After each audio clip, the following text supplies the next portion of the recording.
Voters in the Anoka-Hennepin School District will see referendum questions on the ballot in November. There are 3, and one of those questions pertains to mental health. But first, there are 2 levy renewal questions on the ballot which would not raise taxes. Question 1 is an operating levy renewal, and question 2 is a capital projects levy for technology.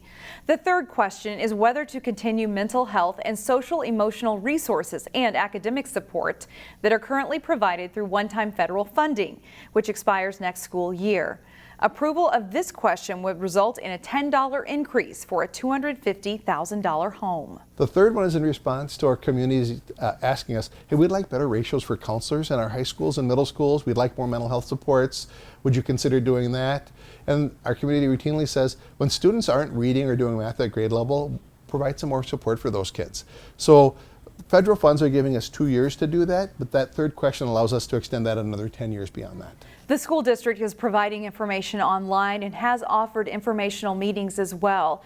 CCX News is preparing to track these questions on the ballot and other races in our Local Vote 2021 coverage, which you can see on our website starting October 1st. Allina Health has a website full of resources to help people with mental health. The nonprofit health system also worked to translate that entire website into Spanish. And we're talking about it for Hispanic Heritage Month in today's Newsmakers. Here's my conversation with Esme Garcia and Sydney Hobart from Allina Health.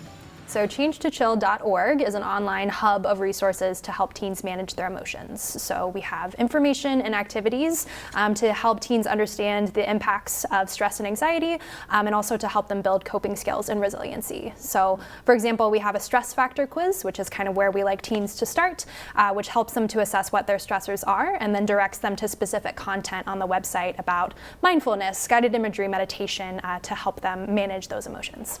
All right, and some of this content is now available in Spanish. Yes. Esme, can you tell me a little bit about why that's so important? Bringing the website into Spanish language, it opens the door to reach out to more of the Latino community that has now been growing in the Twin Cities, and to be able to start that conversation. And you were recently featured in a video. Can you tell me a little bit about that? It was very unexpected, last minute, very nervous, but I feel like I may have gotten through to a few people that may have watched it or not, that I informed. But it was a great experience, just to being able to voice myself and voice the concerns that come with me about my Latino community. All right, and erasing the stigma of mental health. Yes, as well. yes, definitely. All right.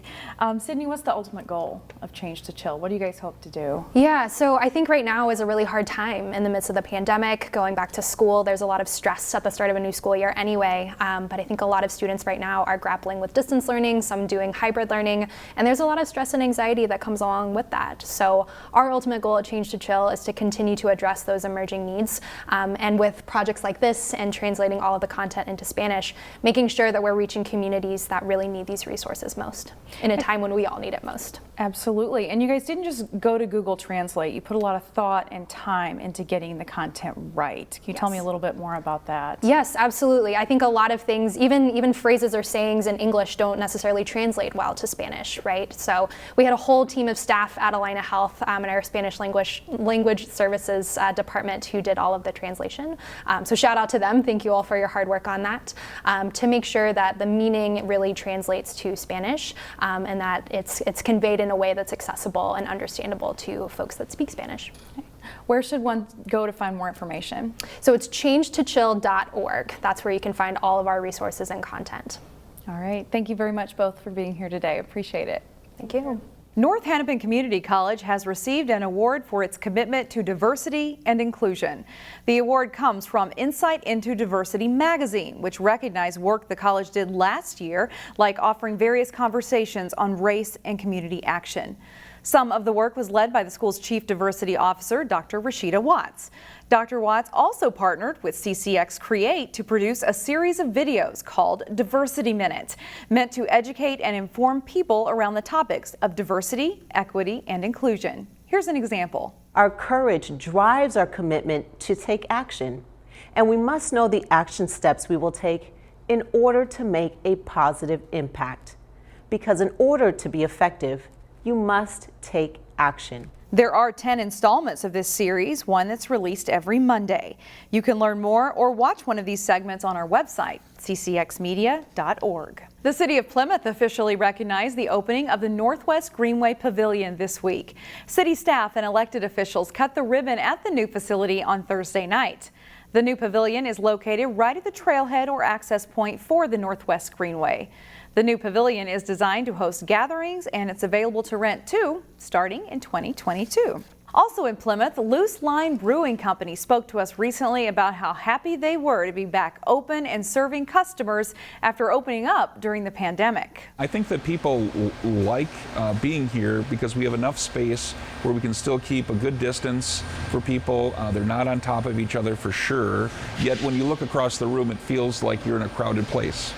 And so it's really been wonderful to see people enjoying themselves here. The brewery recently had its logo painted on the side of its building, which is located right on the Luce Line bike trail.